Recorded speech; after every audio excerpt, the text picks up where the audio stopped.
Hello, World Wide Web. Welcome back to the Hangin With Web Show. I'm GW Pomichter. Thank you so much for logging on and tuning in or clicking a link or however they get here. I'm not really sure. It's kind of like getting lost in the seedy part of town.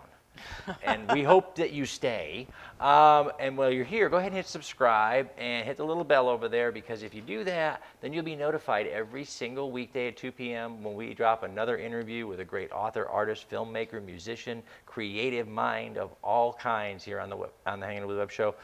We are at the Space Coast Book Lovers Conference in Cape Canaveral, Florida, and we're hanging out right now with author Ceci Giltenan. Ceci, thanks for hanging out with us. Oh, you're welcome. Thank you so much.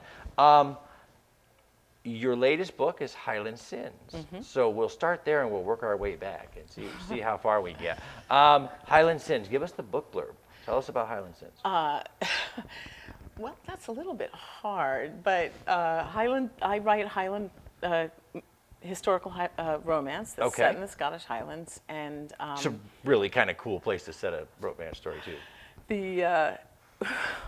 One of the things that I've always found interesting about romance is how smoothly sex goes the very first time they have it, which never happens in the world. In the real world. That's right. And in medieval Scotland, noblemen and women had arranged marriages, and so very often, they were married to somebody they didn't know, and might not like.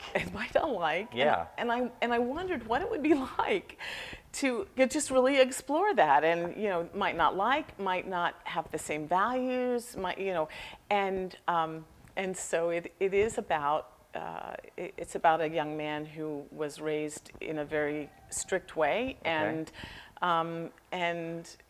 marrying this girl who wasn't exactly raised in the same strict way, and how they eventually learn to love each other. But what's great is that's a very true. It's a very true romance in that romance is awkward. Yeah. And it's awkward when we know each other and we're doing the whole courting and dating and all those things. But back that up 500 years and say, okay, well, you and you. Yeah. Go off, make babies. Yes. And what? Yeah. So it's a neat thing to explore. What made you want to do that? What made you want to explore that kind of a dynamic? You get a lot of criticism as an author, and things weren't like that, and and then people didn't talk that way, but so I thought, no, you know what? Things weren't really like the way we portray them, and all of my other ones are pretty much classic. But I decided I wanted to try something that really did address what was what it might have been like. Well, and therein lies, I think, the most fun thing about writing historical fiction, which is that we take history for granted. In that we kind of feel like anything that's documented must be true, and the reality is that a letter from Aunt Mabel to this person to the handmaiden of that person, it's like getting your news from the Inquirer. So exploring the what if, what was it really like to live in this era? And that's one of the things with all of my books, is that I like the social history. I specifically set my books in a time period where there wasn't a lot going on in Scotland historically, because I'm not really about the history. I'm about the social history and interaction, and trying to create family life and married life and leadership roles and things like that in a way that is completely different. Is there something about the Highlands and the period that drew you in there, in particular? My favorite genre, it is actually Scottish historical romance, is a recognized subgenre. There's no Irish historical romance, although there are historical romances set in Ireland. And there were Irish people. And there were Irish people. And some of them were romantic, some of them weren't, but hey. I'm married to one. See? But Scottish historical romance is a thing, and I loved it when I was a teenager. And so when I started thinking about my first romance years ago, that's where I had. That's where you at. How many books now? 17. 17. that's fairly prolific. It's pretty good. That's a pretty good run there. Where did you start? What was your first? My first book was Highland Solution. And again, the premise behind that was an arranged marriage, and how do you live with somebody that's hard to love? Because it's real easy to love someone that's easy to love. But that's valid. That really, truly. I mean, actually, it's beyond valid. It's actually profound because we take for granted now. I was having a conversation earlier with another author, and we take for granted now this concept that we have. It's sort of this last 70 years concept, which is you might categorize it as somewhere between Jane Austen and Nicholas Sparks. These are the things that we've been listening to and watching. And so for the last 70 years, there's dating and courtship and dances and movies and candy and flowers, and then you get married. But we forget that there's 30,000 years of human history. That wasn't the case. It was arranged marriages and convenient marriages, and you could buy a wife there at times. I mean, it was literally very different than the world we live in. It's interesting to explore that world and ask ourselves the questions. I mean, we're not used to that. We have this way of doing it. What were they thinking? And they were thinking it for a long time. We didn't get to where we are until quite a while in. how does a young woman who has absolutely no control over her life, is married to somebody and must stay married to him? We don't have to stay married to somebody we don't like. No. But she had no other option but to remain married to him, and so she figured out how to make it work. And so that was. And there's always a mystery or some other secondary plot in my books, because I just like that interest. But the love then grows with the secondary plot. Because life isn't a single track, which is what a lot of times as writers we're drawn to here's the story, but the story has all kinds of dangling edges in real life. So that was the first one I did, and that story had kind of been in my head for years. When I was 16, my next door neighbor, a lovely Indian doctor, went to India in December and came back married. Wow. And it was an arranged marriage. And when his wife was able to join him, mothers. My mother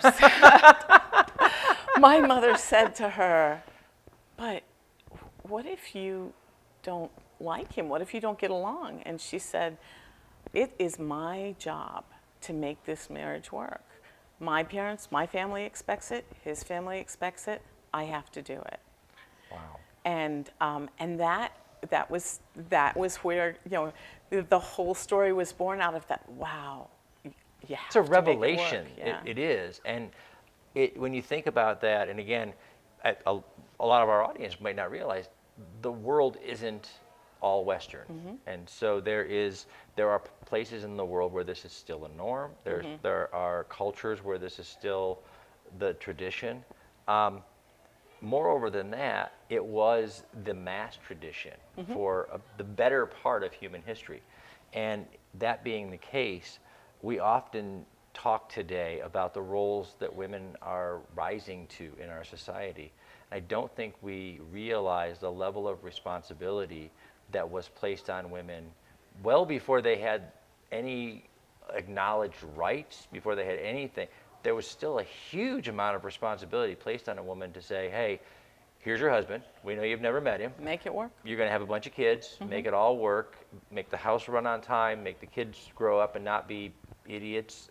Do all of that work and try to like him. Yeah.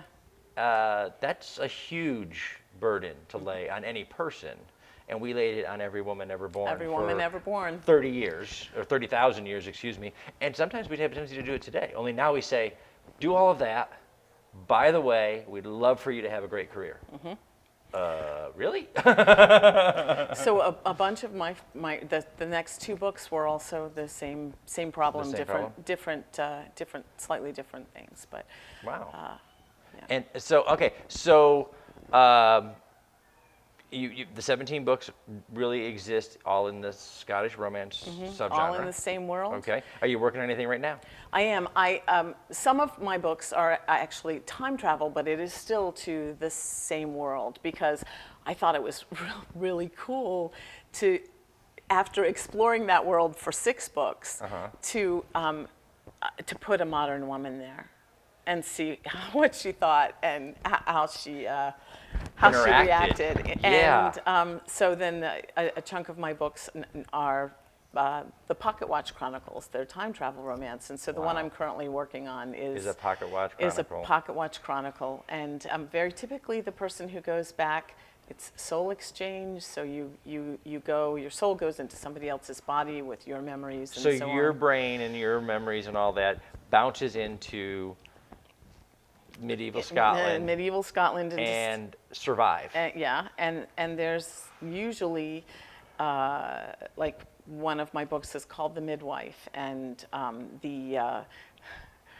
the heroine was a disgruntled obstetrician. You know, that's a medical field that people are leaving in droves for a variety of reasons, but she was a disgruntled obstetrician, and she went back into the body of a midwife, and experienced the life in a different way. What it would be like to have that job in an era when. Right. So the one that I'm working on. By the way, an era when childbirth could be deadly. Deadly. Absolutely fatal.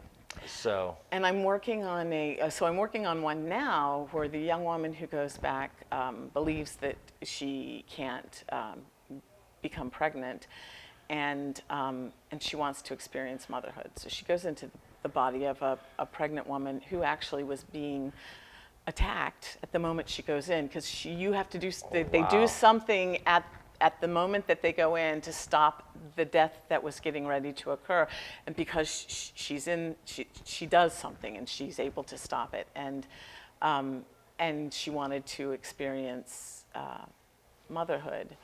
Wow. And then so there are a lot of other. It's a really things, interesting dynamic because she wanted to experience motherhood, but she's going to experience motherhood in what is essentially an alternative universe. It's a whole different world. Motherhood today, very different. Right. And wow. And she's she married a man who wasn't honest with her, and she thought that the fertility problem was hers, and she does find out that it wasn't hers. But so there's that dynamic of a marriage that really isn't based in truthfulness. That now this is a current marriage, or this is the time travel marriage? Current marriage. In modern Florida. See, that's a great way to explore the idea that I think, again, that last 70 years has left us all with the impression that we've fixed those interpersonal relationships between men and women, between men and men, women and women. We think we fixed that by adding the romance. But have we? Are we any more honest with each other than we were 500 years ago? You're going to have to read her book to find out. Yeah. See, that's the way that works. And that's how we segue to the fact that Ceci and I have been hanging out now for the last 10 or 15 minutes, and they're telling us that it was too long. So we're going to have to say goodbye. So we're going to do that by thanking our partners and our friends at Famous Faces and Funnies, our great friends over at Hearts Helping Others of Central Florida and Krypton Radio, as well as our friends at the Foxwood Wine Company, Embellish Effects, and the Cogler Emporium for these great set pieces.